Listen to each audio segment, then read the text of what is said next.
The Eldar have Titans too.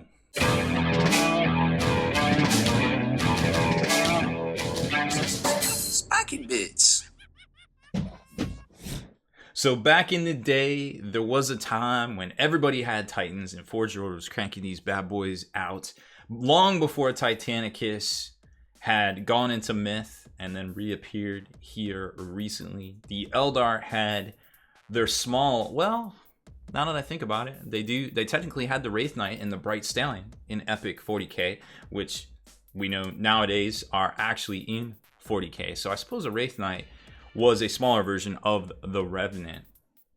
Fast forward to today, and we still have the Aeldari Revenant Titan from Forge World. These are gorgeous, gorgeous models. Can't say enough good things about them. I have had these in my possession for the better part of the last 10 years.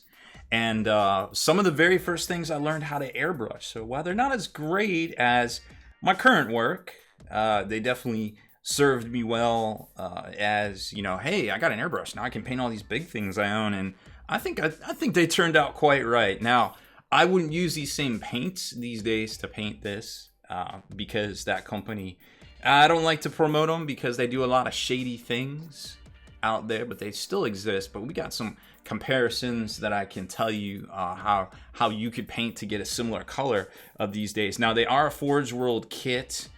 They go for quite a bit. I mean, any Titan goes for a lot from Forge World. The fluff behind these bad boys is that they're fielded in twos. They always field them in twos. So that's twins, actually. They're like psychically bonded or something like that. So, of course, well, you know, I had to get two. I actually purchased these at Adepticon. Ah, man, I want to say 10 years ago, to be quite honest, from Forge World. I think it was 10 years ago. And I did this really ambitious paint scheme, or this ambitious posing here, because in the Forge World catalog they had one just like jumping along, and what I didn't realize at the time was that is very difficult to do. I wasn't up to making that happen, so I screwed up the posing and had to use a metal rod right there, which we covered up with a little bit of black paint. But other than that, I think it turned out quite nice. So generally these are filled in twos, like I said, with the pilots being psychically attuned to each other. And then the rest of the lore is that when one of the pilots dies, or one of the Titans die, they take the body and they actually put the body into the Wraith Knight. And because it's separated from its twin, and that's how the Wraith Knights work, like when they die or something. So it's very weird, the whole Eldar mythology and how they all do everything with the spirit stones, and they're alive and they're not alive, and they're twins and things. So it's just you know, and I don't know, they probably retconned that by now. That was probably like 2 Eldar codexes ago. I actually not even current on the Eldar codex now, just because it's a lot to keep track of, and they're kind of like on a higher astro plane, so to speak, of playstyle than my simple monkey brain can comprehend. Now, the model itself, pretty neat. They come with 2 different types of weapons, which we're going to talk about. This is the Pulsar, which, you know, it does a lot of damage to Titans. It used to be a Titan killer. I'm not sure how good it is today in 40k, and if they ever come out in Titanicus, how good they will be in that. But back in the day, it used to straight slay. And then they used to have a thing called a Sonic Lance that was basically the ginormous Hellstorm template. If y'all remember this bad boy right here from Apocalypse Games, this is the Hellstorm template here. It's 18 inches long. That's the normal size flamer, which you may or may not remember at this point. I know they still use them in Adeptus Titanicus. This is a 5-inch blast template right here. So, you know, just to give you an idea of scale, kind of ridiculous. But that's what the Sonic Lance used to shoot out, and then everything would be auto-glanced or something like that. And there's rules for it today, and we'll show you that here in a second.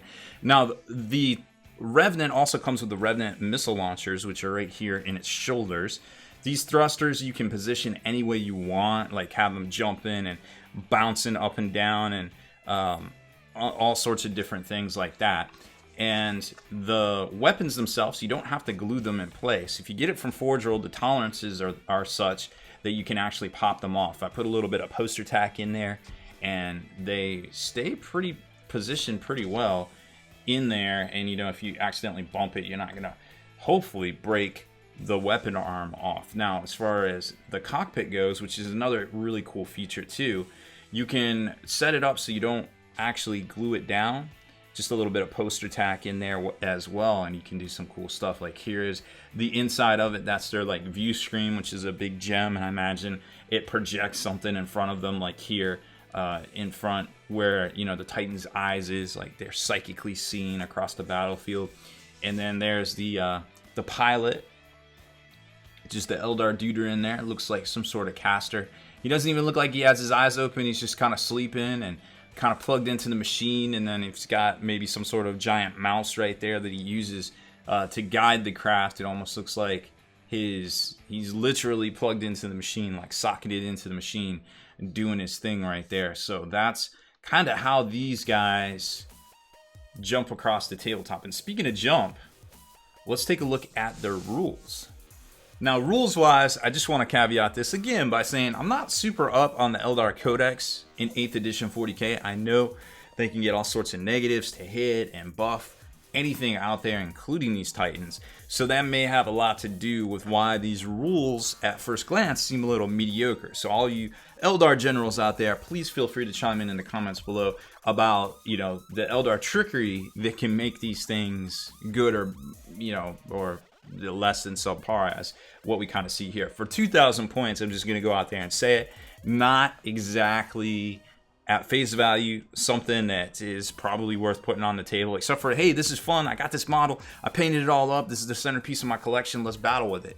But if you're, you know, you're looking to go toe to toe with something else that is similar, like as far as the Imperial goes, you may have a tough time without bringing some of your smaller Eldar friends, which we're about to see right here. So the Revenant Titan is 2,000 points. It has normal shields, or excuse me, normal saves.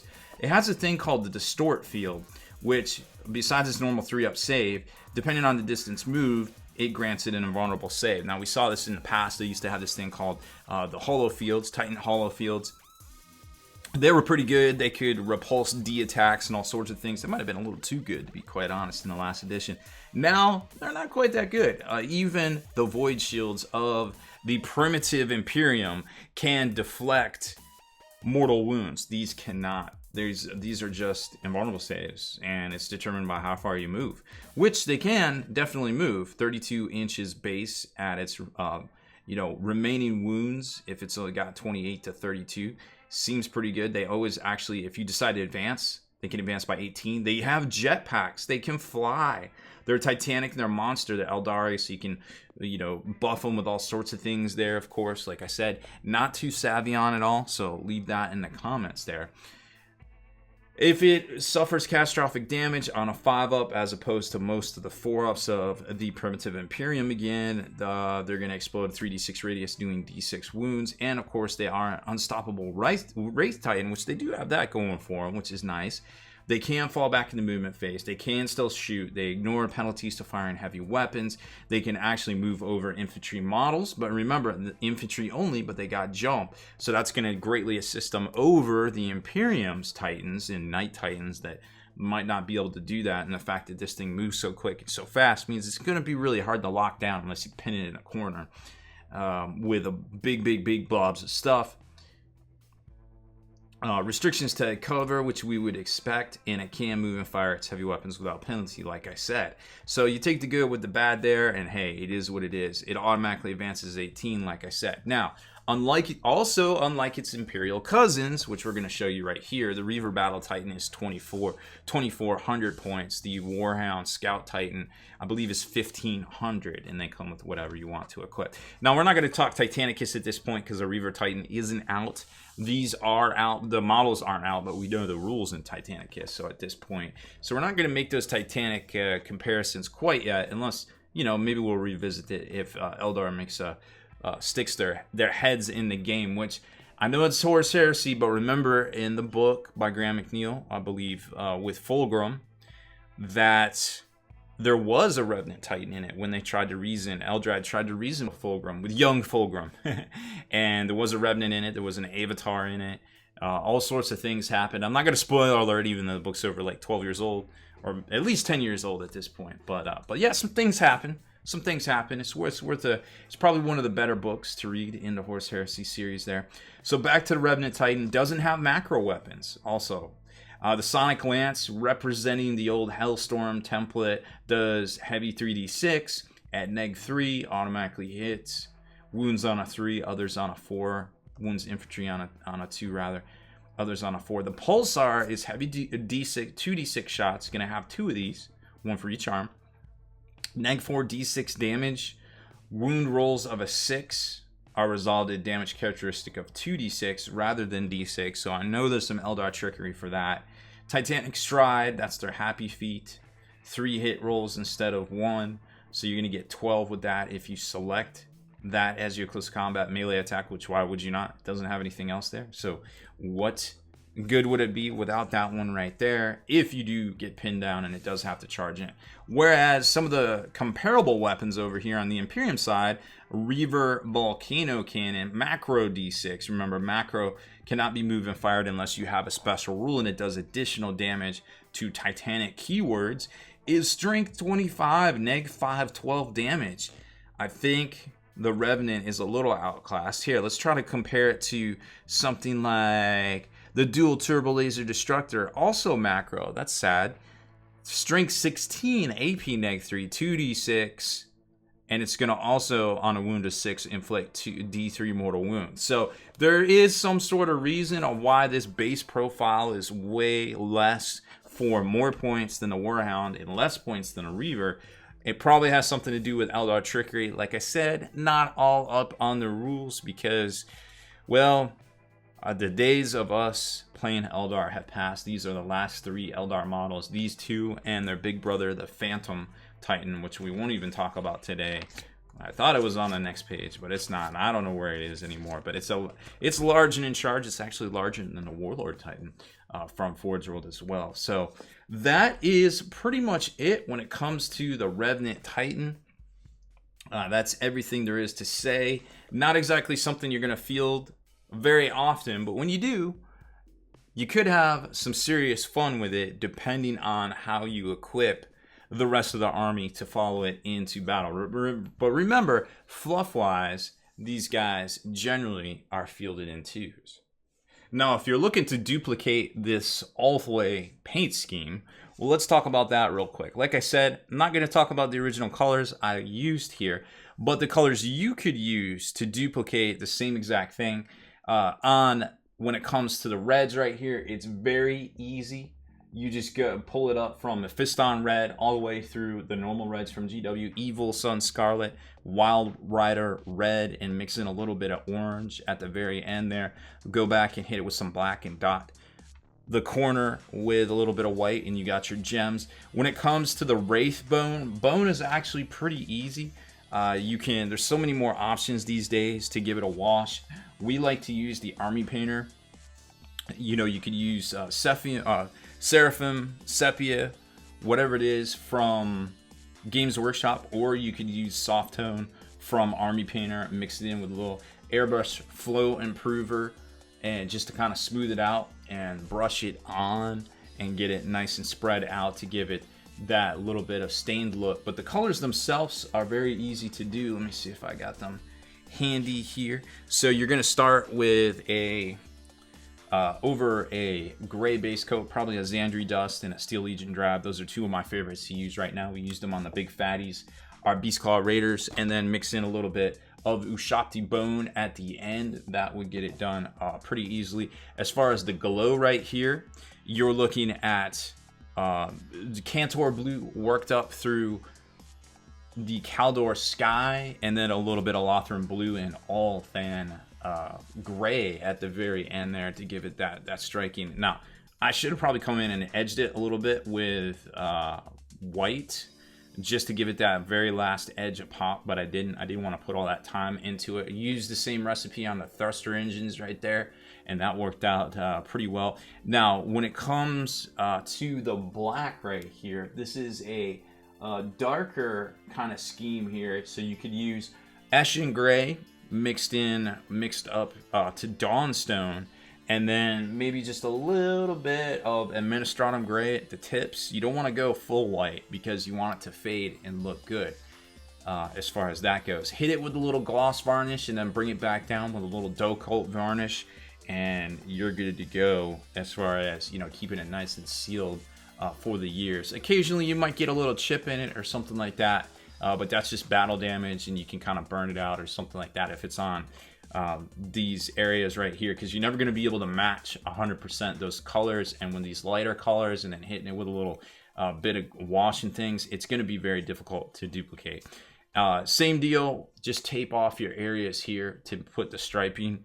We did pinstriping with black, just straight black right there, so I know which pulsars this went to, and then on the bottom right there as well. And then on the front, we just mixed it up and had this laying out as we did all of these right here. I actually had to use painter's tape to section this off so it didn't go all over the black right there. But the rest of it, I think we painted, I think we were able to get around. Now this is something I did about 10 years ago. I either painted those separate, I'm pretty sure I painted those and then came back with the black over it. I think I used the Army Painter black and color matched it. And that's why I first started using Army Painter, because it was a lot easier to use in combo with airbrushing and stuff if you're doing a base coat. And then it kind of graduated up into using all of their colors there that worked. But I didn't have access to the full line at the time, so I probably would have just used all the Army Painter paints to paint this. But unfortunately, like I said, Army Painter 10 years ago didn't really have easy access to their whole line like they do today. You can just roll in and find their whole rack at most stores with all like 20 of their color primers. It's amazing. It's amazing how quick you can get your armies painted these days. So that is it for this one. I hope you enjoyed our look at, hey, the Eldar have Titans too in Warhammer 40k. Maybe soon coming to Titanicus. I mean, I suppose they always have something that they'll have to come out with as an expansion into Adeptus Titanicus. But overall, the Revenant Titan is super fun. Phantom Titan as well, super fun to put together. Not as many pieces as you would think, so don't be like, oh man, I don't want to, I've seen those Imperium Titans, I don't want to do a big project. This actually might not even be 20 pieces all said and done, and that's including rando wires and things like that, and some of the thrusters were glued on separately as well. So I would say between 20 and 30 pieces. Not a very hard kit to put together. It's basically an oversized, less detailed Gundam as far as that goes. So that's it for this one. Check out our other hobby and conversion showcases here on the channel, and hit that subscribe button to be the very first to like and comment on all our videos.